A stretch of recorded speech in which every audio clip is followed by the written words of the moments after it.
Olá pessoal, eu sou Ricardo Pieroncini, esse é o Pretexto. Eu receberia as piores notícias dos seus lindos lábios. Esse é o nome de um livro, mas cabe muito bem para a nossa convidada de hoje. Ela prova toda tarde que credibilidade e leveza podem caminhar juntos. Prazer hoje de receber Sandra Lemberg. Prazer é meu, Ricardo. Muito obrigado, Obrigada Sandra. a você pelo convite. Sandra, você melhorou da artrose na cervical? Gente do céu, ele levanta a ficha médica. Eu tô melhorando, mas tô longe de estar bem, viu? Foi um sustão e tá sendo um susto, porque eu nunca senti dor na vida, assim. Eu sempre fui uma pessoa que resolvia tudo muito rápido, mesmo as pequenas dores do dia a dia, eu sempre dei um jeito de minimizar e tal. Mas eu tô desde janeiro, mais ou menos, com essa dor. Bastante já.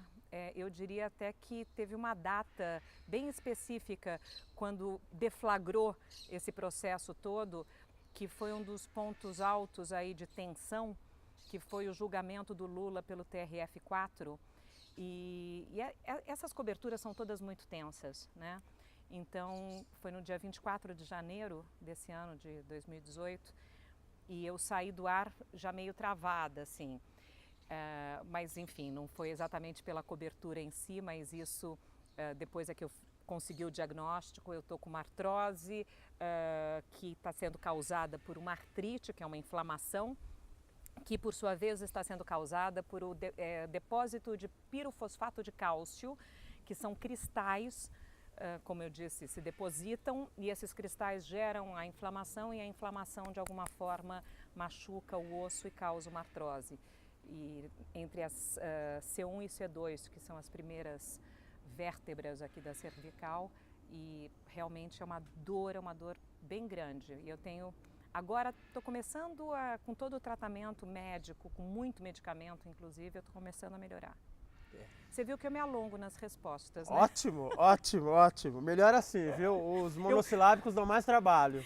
Mas às vezes para o editor isso é um problema também, né? Eu sempre me coloco do outro lado e falo assim, gente do céu, eu gosto das pessoas que respondem já editado, não é o meu caso. O problema é do editor. Exatamente, acho que a gente se vira.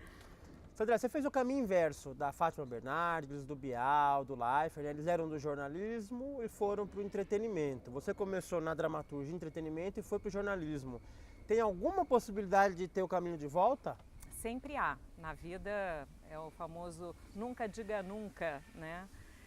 Mas eu não conto com isso e não está no meu radar. Pelo menos não por hora. Não posso te responder pelo dia de amanhã. Mas por que eu falo que sempre há possibilidade? Porque a vida é assim, ela é muito diversa, né? Muito maleável, ainda bem, né? Eu sou muito maleável. Na verdade, nunca planejei nada na minha vida profissional. Minha vida profissional ela foi acontecendo, um passo por vez, cada dia um dia, e quando eu vi, eu cheguei aqui, estou aqui, né? E fiz muita coisa até chegar aqui. Então, uma coisa leva a outra, você conhece alguém que te indica, alguém com quem você faz um trabalho e que depois te chama para outro. E assim foi indo, né? E assim vim vindo e cá estou. Mas o curioso disso tudo, Ricardo, é que a minha primeira opção, lá no ensino médio, que no meu tempo era o colegial, eu queria fazer jornalismo. Mas eu comecei a trabalhar muito cedo na minha vida e comecei porque eu queria ter o meu próprio dinheiro, porque eu queria morar sozinha logo cedo e tal. Então eu fui buscando o trabalho. Então eu costumo brincar que eu sou modelo, atriz e apresentadora, né? Porque eu comecei como modelo, né? Desde foto, passarela e muitos comerciais, mais de 50, até que ao fazer os comerciais eu vi que eu segurava a fala, né? Aí eu passei a atriz e de atriz a apresentadora é mais ou menos esse percurso dos últimos 27 anos. Mas eu queria primeiro ser jornalista, a minha ideia inicial no colegial. Como eu já trabalhava, eu não estudava lá muito. Sempre fui muito boa aluna, assim, aplicada, dedicada e tal, mas trabalhava, né? E isso atrapalha um pouco a vida estudantil, né? Sim. E aí eu não estudei o que tinha que ter estudado para um vestibular, não passei, só prestei USP, porque eu falei, não, eu tenho que entrar na USP, é claro, e não passei. E isso foi uma frustração enorme na minha vida, porque eu apostei todas as fichas, né, e perdi feio. E ali foi um banho de água fria e falei, caramba, e agora, o que eu vou fazer? Continuei trabalhando, né, que eu já vinha trabalhando como modelo, como um pouco de atriz e tal e coisa, e aí a vida foi me levando. E quando eu me dei conta, eu não consegui entrar na faculdade de jornalismo, mas estava sendo uma atriz praticamente profissional. Tanto que resolvi fazer a Escola de Arte Dramática, a EAD, que é da USP, né? O que para mim foi foi uma grande conquista, né? Porque eu falei, bom, não entrei em jornalismo, mas agora vou entrar como atriz e tal. Embora também não seja a nível universitário, né? Porque a EAD é curso técnico, na época era, acho que agora já é nível universitário, mas na minha época não. E daí eu falei, mas tudo bem, pelo menos eu vou ter um diploma da USP, que era o que eu queria, né? Afinal de contas, minha mãe tinha feito ECA, ela fez rádio e televisão na época, ela gravidona de mim em 68, imagina o que foi 68 na USP. E eu acho que é por isso que dali eu já peguei tudo que tinha no ar, né? E ela dizia que durante as greves e as manifestações, ela era a única que podia sentar numa cadeira, porque ela estava grávida, né? Todos os amigos traziam cadeira para ela, porque todo mundo sentando no chão e tal, né? Os estudantes de 68, imagina. E eu na barriga da minha mãe. Então, entrei para a EAD, mas como eu trabalhava, né? E mais uma vez isso atrapalha muito a vida da pessoa, um trabalho juntando no outro, fui para o Rio de Janeiro para trabalhar já como atriz e acabei tendo que abandonar a EAD. Infelizmente, Claudinho Lucchesi, que era o diretor da EAD na época, me deu uma bronca danada e falou, você entrou, você conseguiu entrar e não sei o que, e você agora abandona, né? Só 20 vagas, uma disputa e tanto. É um vestibular bastante exigente, porque tem o vestibular escrito, que é diferente do vestibular FUVEST. Daí depois você ainda faz uma prova prática, que eles chamam a prova da pizza, que é um tabladinho, né, em forma de pizza, redondo, e você apresenta durante 5 minutos um texto para uma banca examinadora, uma banca só de profissionalíssimos. E passando nesse segundo exame, ainda tem uma terceira fase, que é uma semana de convivência, tendo aula, com o dobro de alunos e só a metade vai passar. Caramba! Então você tem que viver... Quase um reality show, né? É quase um reality show. É realmente muito louco, porque você, ao mesmo tempo que está convivendo com o seu inimigo, você está convivendo com o seu parceiro, né? Com quem você vai dividir a cena e tudo mais. Foi um grande aprendizado e passei. E fiz só 6 meses e fui trabalhar já como atriz e tal, aí naquela época já era Tarcísio Glória e tal. Mas tudo isso para fechar o ciclo, embora eu vá abrindo vários parênteses, eu chego ao ponto que então, eu queria inicialmente ser jornalista, não consegui de bate-pronto e aí acabei dando uma volta, eu não diria de 360, mas de 180 graus pelo menos, fui parar do outro lado, fui ser atriz e aí acabei conseguindo de alguma forma retornar ao ponto inicial da história. Sandra, me lembro de muita coisa que você falou aí do seu trajeto e tal, bacana, né? Você está no jornal hoje desde 2002, é isso? Eu estou... Como apresentadora fixa, assim, fixa, né? Eu estou desde 2003, na verdade. Tá. Esse ano completo 15 anos consecutivos, mas antes de 2003 eu já tinha apresentado o Jornal Hoje em 98 e 99. Em 98, no Rio de Janeiro, quando o Jornal Hoje ainda era lá, eu me mudei para o Rio para fazer o Jornal Hoje, com o compromisso de voltar para São Paulo e trazer o Jornal Hoje para São Paulo para a inauguração da nova sede da TV Globo aqui. 29 de janeiro de 99, a nova sede foi inaugurada com o Jornal Hoje como novo telejornal de rede sendo transmitido de São Paulo. De lá para cá, Sandra, você acha que o mundo piorou ou a cobertura jornalística que ficou melhor? É uma boa questão, né? Ambos. Ambos. O mundo piorou bastante.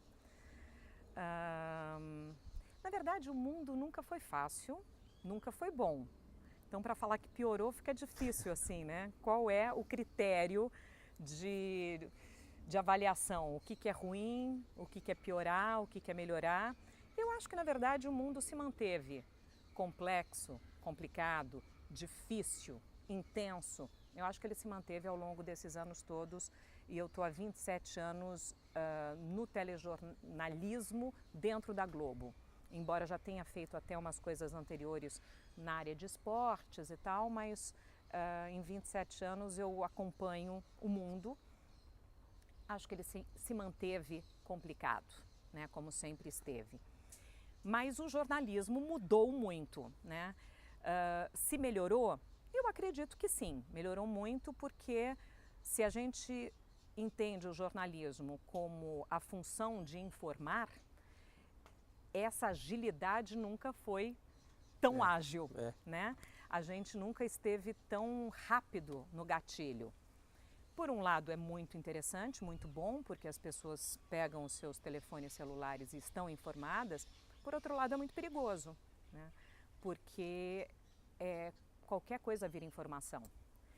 E aí você começa a ter que entender o que é de fato, o que é fake, né? E separar o joio do trigo. Então, para quem não tem muita informação, acaba se perdendo nesse oceano de notícia que não é bem ponderado, né? É um oceano que vira um tsunami assim na cabeça das pessoas. E não tem mais, em geral, não tem mais apuração, né? É o diz que é o diz. instantâneo. É o diz que diz. Exatamente. Eu ouvi falar, né? Até mesmo a rápida checagem, né? Isso. Na internet te leva a sites que você não tem exatamente a certeza a que vieram, né? A serviço de quem eles estão. Então é a dúvida da dúvida da dúvida, quem está por trás disso tudo. E é nessas horas, Ricardo, que a gente aí tem que voltar para a velha turma, né? Assim, isso. Quem são não só as pessoas, mas os órgãos nos quais eu confio, né? Não só que tem credibilidade, mas assim, peraí, a gente vai falar de imprensa escrita, quem está lá, né? É um Estadão, é um Globo, é a Folha, é uma Veja, é uma Abril, né? Vamos falar de televisão, quem faz telejornalismo e tal, enfim. Sim. É por aí que a gente tem que se basear, né? Para começar, é o ponto de partida, né? Vou ler uma tira, é absurdo, mas eu vou tentar descrever uma tira da Mafalda. Tá bom. Ela conversando com a mãe dela. O que você está recortando no jornal? Aí a mãe fala, receita. A Mafalda pergunta, de coisa gostosa? A mãe responde, de sopa de peixe. Aí a Mafalda, brava, abaixo a liberdade de imprensa. Amo a Mafalda. Eu sei. Sandra, o jornal hoje já sofreu alguma tentativa de coerção de liberdade de algum governo? Você teme que isso aconteça? Nunca sofreu. Tá. Eu estou lá há 17 anos e não só no Jornal Hoje, como estou há 27 na TV Globo. E eu nunca fui orientada para cá ou para lá. Muito pelo contrário, assim, muitas vezes a gente fala, mas tudo bem falar disso? Podemos falar disso? Sim, nós podemos falar de tudo desde que seja notícia e desde que nós ouçamos todos os lados envolvidos, né? Eu sempre trabalhei com muita liberdade. Absolutamente nunca fui cerceada em nada. Se eu temo perder isso, sempre, né? Eu acho que qualquer jornalista teme, e eu fico imaginando, há pouco nós lembramos tristemente, né, do AI-5, Sim. 50 anos, o AI-5 completou 50 anos esse ano e eu também completei 50 anos esse ano. Eu sou a geração filha, né, do AI-5. Eu nasci durante a ditadura, eu cresci com a ditadura, quer dizer, quando eu tinha 20 anos, é que eu fui entender que a ditadura não deveria existir. E aí quando você olha para toda a sua história de infância, de adolescência, né, de início da vida adulta, até você entender que esse sinal está errado, né, está equivocado e tal, e você tem que se reeducar, que você não precisa de receio, que você pode falar abertamente, que você pode expressar abertamente seu pensamento. Então, foi um exercício para a minha geração também. E, portanto, morro de medo de perder essa liberdade, né? E liberdade não só de expressão, porque a liberdade, para mim, Ricardo, ela vem intrinsecamente ligada à responsabilidade, Claro. né? É um elo que não pode ser desfeito, porque liberdade não significa qualquer coisa, né? Não significa você sair falando o que te dá na telha, porque às vezes dá muita coisa na telha, né? De qualquer um, né? Da vontade, né? De falar um monte de barbaridade. Mas não, só que não, né? Só que a gente não pode, a gente é consequente, a gente é responsável, a gente tem responsabilidade, né? Porque o que eu estou falando agora pode acarretar em tanta coisa, né? Nós temos tantas repercussões, né, de uma fala, de um simples deselegante. Isso. Né? Então, tem que ter muito cuidado, tem que ter muito apuro, né? E eu prezo muito isso, assim, principalmente por lidar com a minha imagem, que é a minha credibilidade, é o que eu tenho de mais precioso, eu prezo muito, porque eu sei que uma palavrinha fora do lugar pode me custar caro e se bobear pode custar tudo que eu construí até hoje. Né? Infelizmente é assim mesmo. É assim mesmo, é assim mesmo. A gente tem que pensar muito antes de falar. Eu estou falando aqui com você pensando bastante. Sandra, você trabalha numa mega empresa, né, líder de audiência, e é uma empresa que é líder de audiência e quer manter essa liderança. Quando uma novela não vai muito bem em audiência, eles querem melhorar a audiência, o autor muda um personagem, acrescenta alguma coisa. Quando a linha de show, você pode criar um quadro novo e tal. E no jornalismo, como é que faz para aprimorar? Mudar a notícia não vai, Não né? tem como. Isso é muito interessante, porque a notícia ela independe da audiência. Ela existe, ponto, né? Quer o telespectador queira ouvi-la ou não, ela se impõe. Então isso não se muda, isso é fato, a gente lida com isso.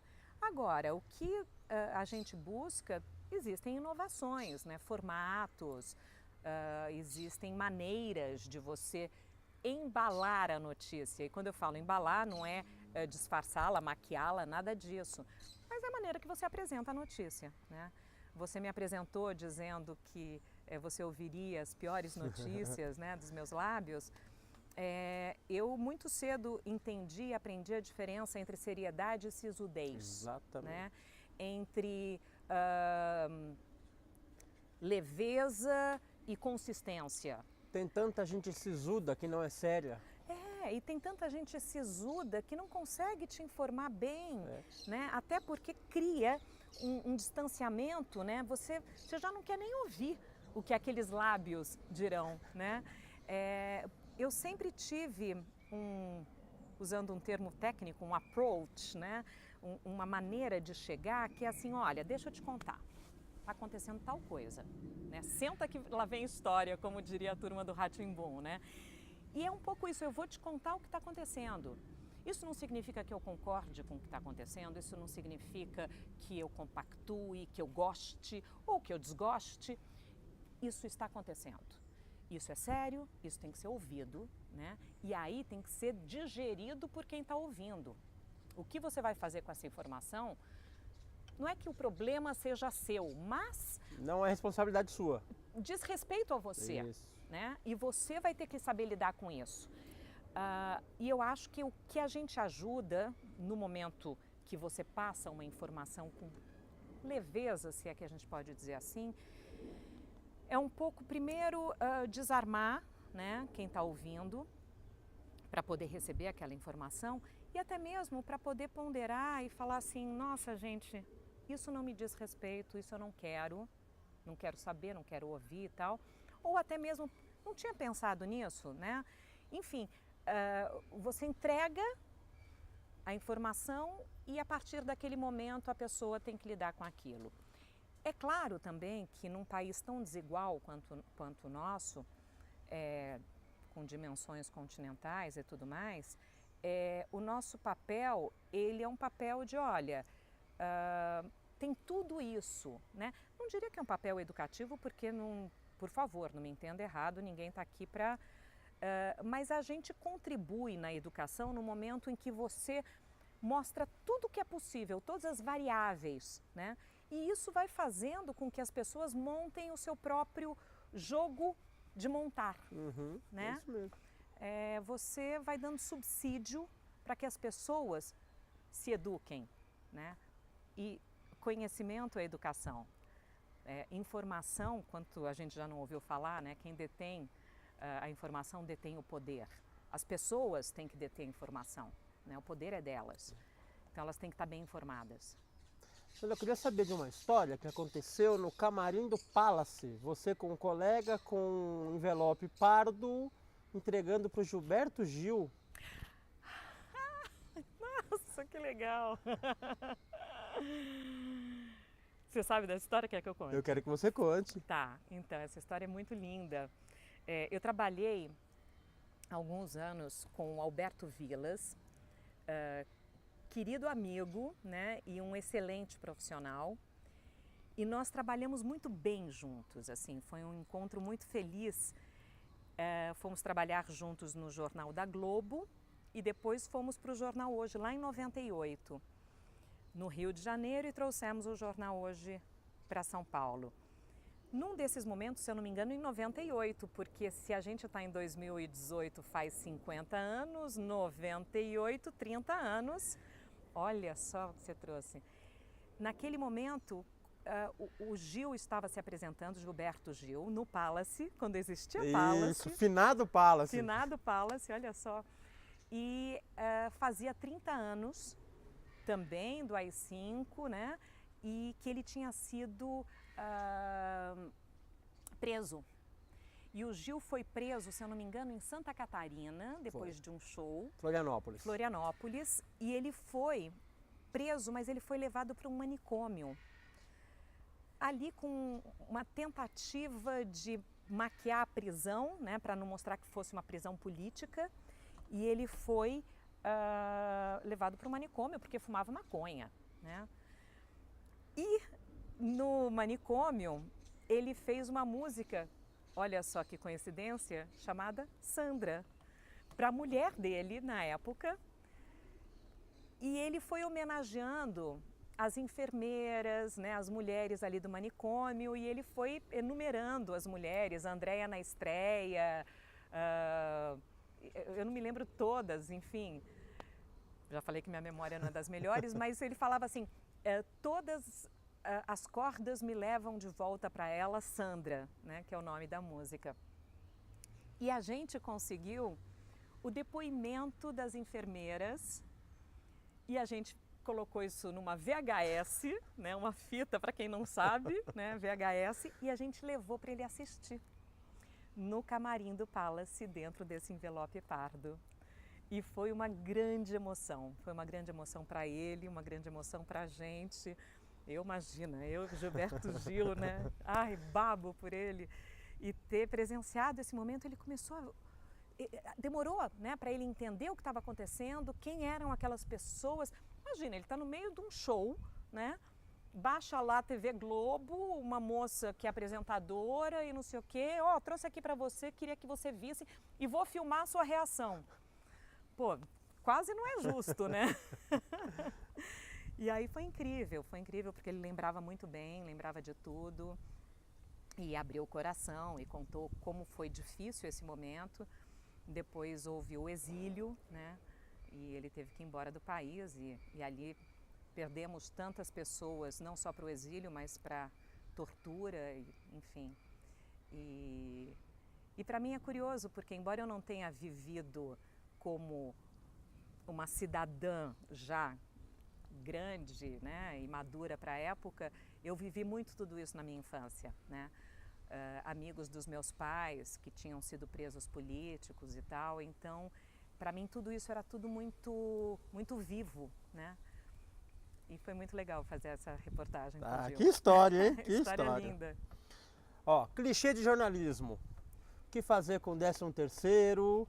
No dia 26 de dezembro, a troca de presentes e tal. Como é que você foge disso, Sandra? Ninguém foge, né? Não tem como fugir. Hoje a gente estava na reunião de caixa, né? Que é a reunião da pauta de manhã, e a gente estava, pô, não tem notícia, não tem notícia. E olha que eu já ainda tinha, né? Um tanto.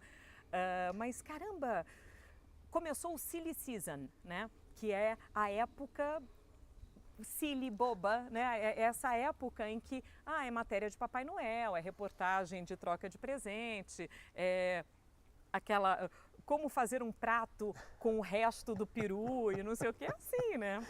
Dá quase para gravar de um ano para outro e passar mesmo, né? Quase, quase. É que só não dá, eu vou te falar por quê, assim. Hoje em dia o peru é não sei o que, é orgânico. É verdade, é verdade. Se a gente parar para pensar, né? Hoje em dia a Black Friday existe meio que no meio da troca de roupa. É verdade, é verdade. Houve até uma... Olha só, a pauta ela gira em torno... Como diria um grande amigo, querido colega, Tunico Ferreira, ele falava assim, são 50 pautas. Quando você chega na última, você volta para a primeira. Fernando Pessoa. Saí para descansar, mas esqueci de me deixar em casa. Quando você está de folga, Sandra, você deixa o jornal hoje para lá ou você não consegue se desligar dele? Depende, assim, se é um fim de semana, folga, né? Você não determinou o que é folga. Folga é um fim de semana, folga é um feriado, folga férias. Folga um dia. Um dia não desliga. Não tem como, né? Não desliga. Leva um tempo para desligar, né, em férias. Primeiro dia meio estranho, o segundo e tal. Aí quando desliga mesmo. Aí também não me fala nada, não quero saber, né? Mas aí eu fico sofrendo pelo que eu vou sofrer quando eu voltar, que eu tiver que correr atrás do que eu não sei. Então, às vezes, é melhor você ir se informando um pouquinho por dia, para não ser surpreendida na volta, assim. Poxa, mas a gente já falou disso já, né, Sandra? Você estava de férias, né?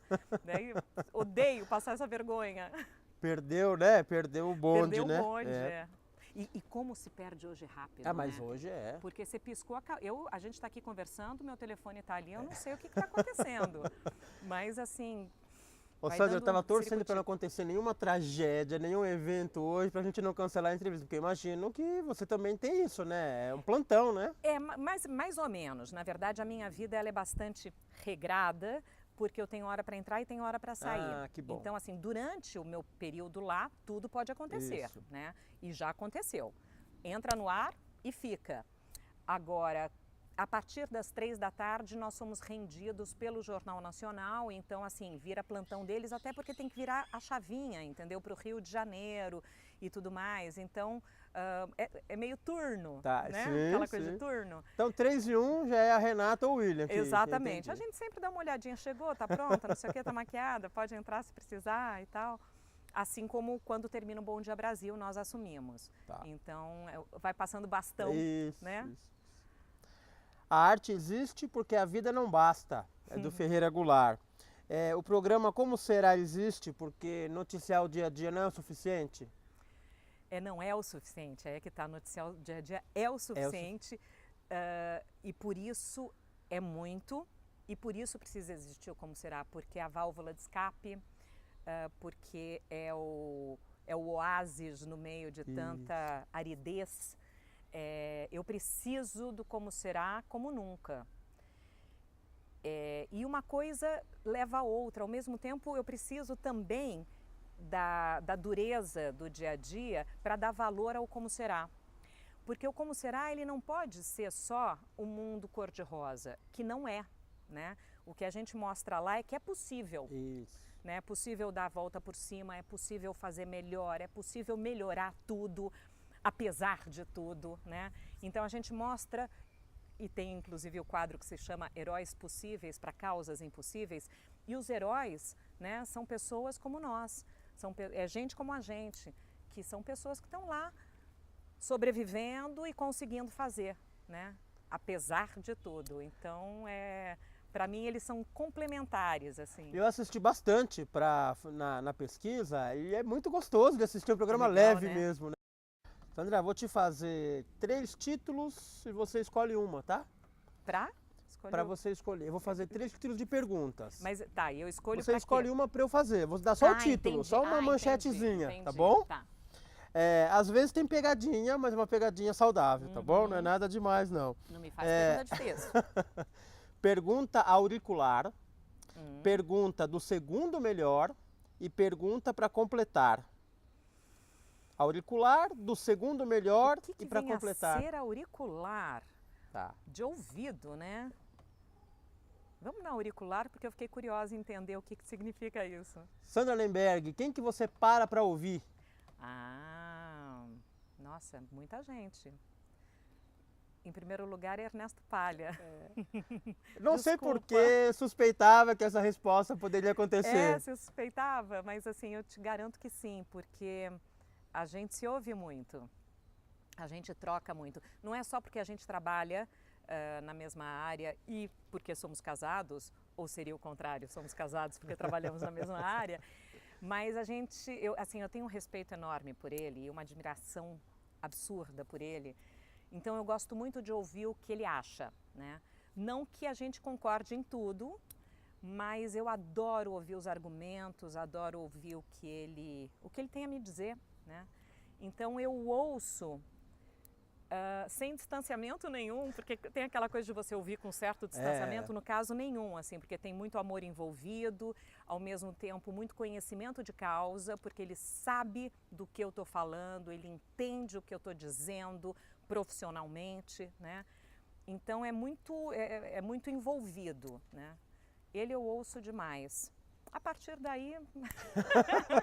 Tá bom, eu já entendi. Tá bom, né? A outra pergunta que eu vou fazer, que era o segundo melhor, é assim, na sua opinião, quem que é o segundo melhor repórter da TV brasileira? Muito bom, muito bom.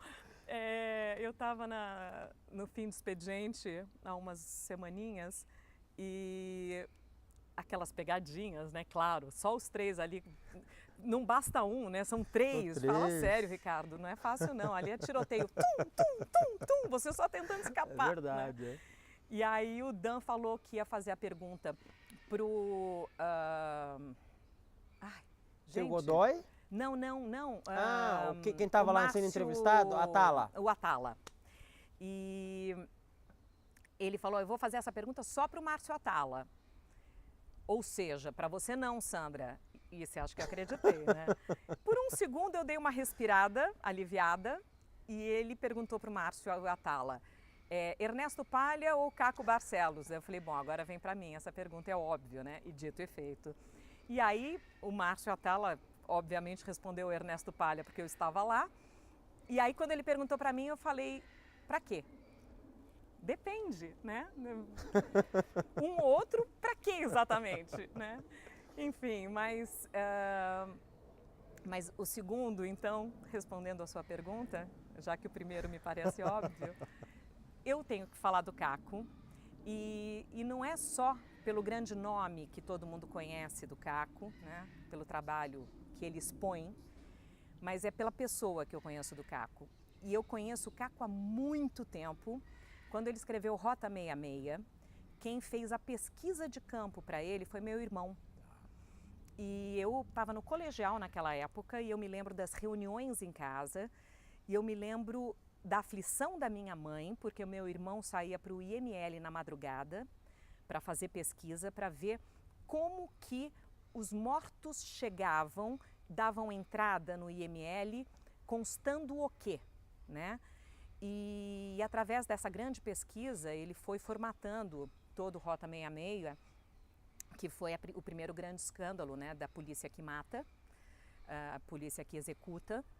E quando eu falo a polícia, é aquela, né? Por favor, que fique bem claro, eu não estou generalizando, porque eu acredito que a polícia é segurança e tem que ser, porque o dia que eu deixar de acreditar nisso, realmente o mundo está perdido. Mas aquele livro específico ele fez em cima disso, e o meu irmão saía para dar plantão no IML, e era muito aflitivo, porque ele voltava com o dia clareando e a gente com medo, né? Será que volta? Será que não volta? Como é que vai ser? Como é que não vai ser? Então eu conheço esse Caco, o Caco que não só escreveu Rota 66, mas como ele chegou lá, o Caco que foi taxista, né? O Caco que tem uma história brilhante e que não perdeu absolutamente nada das raízes dele. E eu tento fazer isso comigo, eu tento não perder nada das minhas raízes, porque é isso que me move, né? É isso que me dá sustância para continuar, porque tem muita história, né? Então o Caco, sim, é o segundo, por uma admiração plena por ele. É um cara do bem, profissional de primeira, criou um modelo de programa que é incrível. Sensacional. Sensacional, porque assim, ele está formando, né, os novos talentos, ele está formando a juventude de jornalistas, que essa juventude que vai nos substituir, e com uma pegada de consistência, né, que há muito não se via. Então eu tenho maior admiração. E é um formato inesgotável. Inesgotável. Foi gênio. A Sandra Nemberg sempre... Complete. A Sandra Nemberg sempre... A sua entonação não foi muito boa, Ricardo, não, né? Desculpa. Então vamos lá, ó. Pergunta para completar. A Sandra Nemberg sempre... Isso, tem que ter o reticências, né? A gente tem que ouvir a reticências. A Sandra Nemberg sempre... Eu ia falar, a Sandra Nemberg sempre é assim. Assim como, assim, eu sou extremamente transparente, eu sou extremamente verdadeira. Então, assim, se eu não gosto, eu falo, né? Eu discuto mesmo.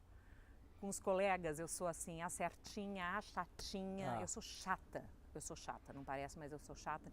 Porque não é que eu viva em busca da perfeição, não é isso. Até porque não existe. Mas é porque eu sou cricrizinha mesmo, assim, eu sou detalhista, eu sou... Sabe aquela coisa, finge que não viu? Não, eu vi. Eu já vi, né? E se eu já vi, não dá para fingir que eu não vi. Então, assim, tem uma coisa de uma ética que beira a chatice, porque aquela coisa do, assim, politicamente extremamente correto.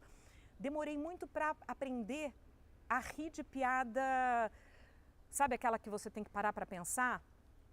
Porque eu era muito certinha. Mas aí eu também adquiri um certo molho, né, não diria cinismo, mas envolve um pouco dessa ironia, né, e um sarcasmo também, que são algumas maneiras da gente sobreviver nessa profissão. Então eu aprendi a ter humor. Né? É ótimo. É fundamental, porque senão você não sobrevive, principalmente nesse meio do dia a dia, né? Então, agora, em primeiro lugar, eu faço piada comigo mesma, né? Então eu brinco, eu sou a baixinha, eu sou mulher num tempo em que mulher, né, tinha que ser uma carinha bonita, né? E tive que provar que não era só isso. Eu falo assim, eu sou fofinha, não, eu sou meio gordinha, tal, aquela coisa, imagina que você é gorda, não, eu engano bem. Então eu gosto de desconstruir essa imagem, né? Porque eu acho que essa imagem da perfeição, da figura pública, né? Que querendo ou não, quem aparece no vídeo e dá a cara a bater se torna uma figura pública, essa idolatria,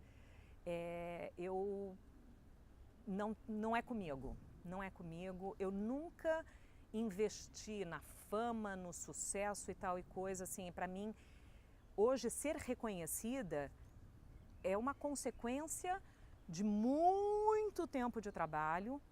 Eu acho que eu sei mais ou menos o que eu faço, né? Tenho 1000 inseguranças, duvido o tempo todo, e acho que espero ter muito chão pela frente, mas assim, tem horas que eu olho e falo assim, Sandra, você já podia estar parando, né? Porque assim, você trabalha há muito tempo E tem horas que eu estou cansada, né? Eu estou cansada mesmo. O dia a dia, o ao vivo, exige, né, uma atenção e uma tensão, né, uma adrenalina, que tem dias que eu estou exaurida. Mas, ao mesmo tempo, eu fico me perguntando o que eu vou fazer o dia que eu não tiver essa adrenalina. Que medo. Pois é. Que medo, né? Espero que eu não caia nas drogas, né? Porque sexo e rock and roll, tudo bem, né?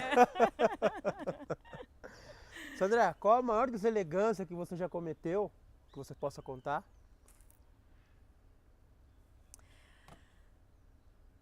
Olha, eu não diria que é maior.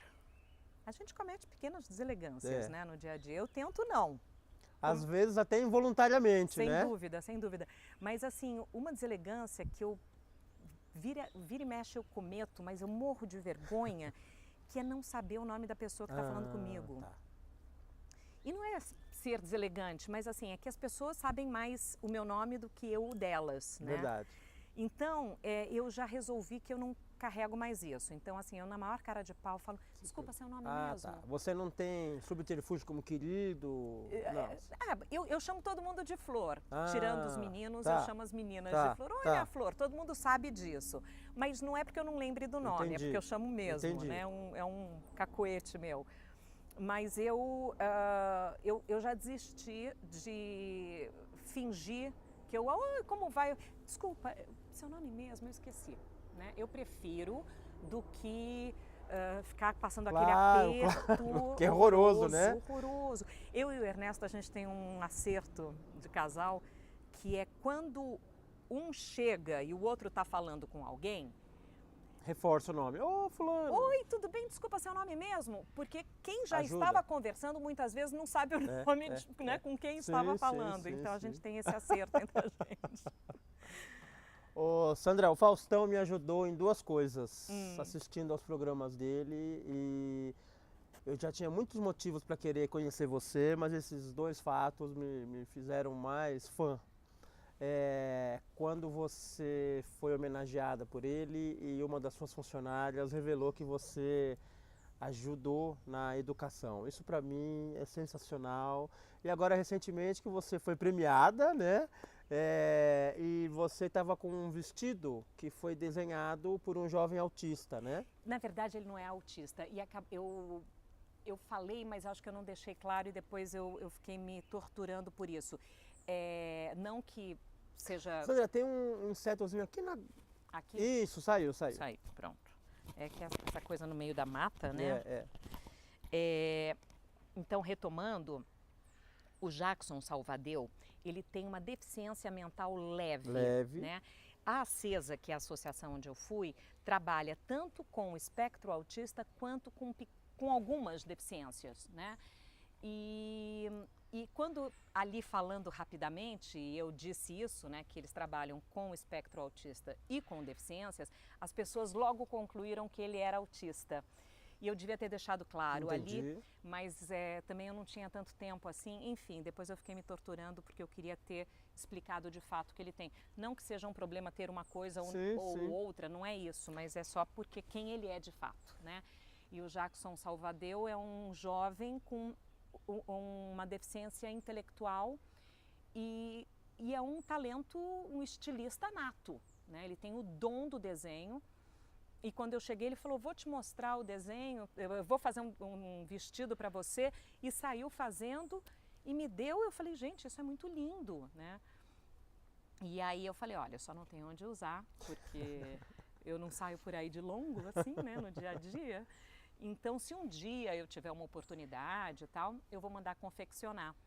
E aí, quando eu fui indicada como finalista, né, nos Melhores do Ano, eu comentei com a minha filha, eu falei, eu tenho que ir atrás de um vestido longo, porque para mim é uma tortura, assim, né? Eu não gosto de salto, eu não gosto de maquiagem, eu só tô maquiada porque eu tô dando entrevista, tô trabalhando. Mas no dia a dia eu tô sem maquiagem, tô de óculos porque também odeio a lente de contato, enfim.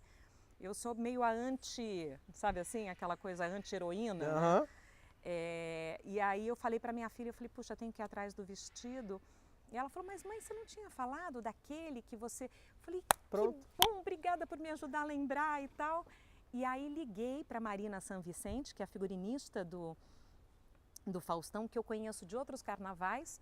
Falei, Marina, você toparia o desafio? Ela falou, nossa, para ontem. Foi uma fofa. Eu falei, mesmo? Ela falou, manda a foto do desenho que eu vou tocar aqui. E aí mandou para a bordadeira, mandou todo mundo ali, uma equipe incrível, fez o vestido. Eu falei, gente do céu, que coisa mais linda. Foi demais, né? Foi demais, não foi? Foi demais. Eu fiquei emocionada e fiquei feliz de poder dar isso para ele, assim, de falar, olha, olha como você é talentoso, né? E divulgá-lo, né? Quem sabe, sei lá, né? Algum estilista o chama para fazer algum trabalho, porque o cara é bom, ele é bem bom. Seu nome é Sandra, né? Sandra, o que você falou do Caco Barcelos, eu posso falar de você.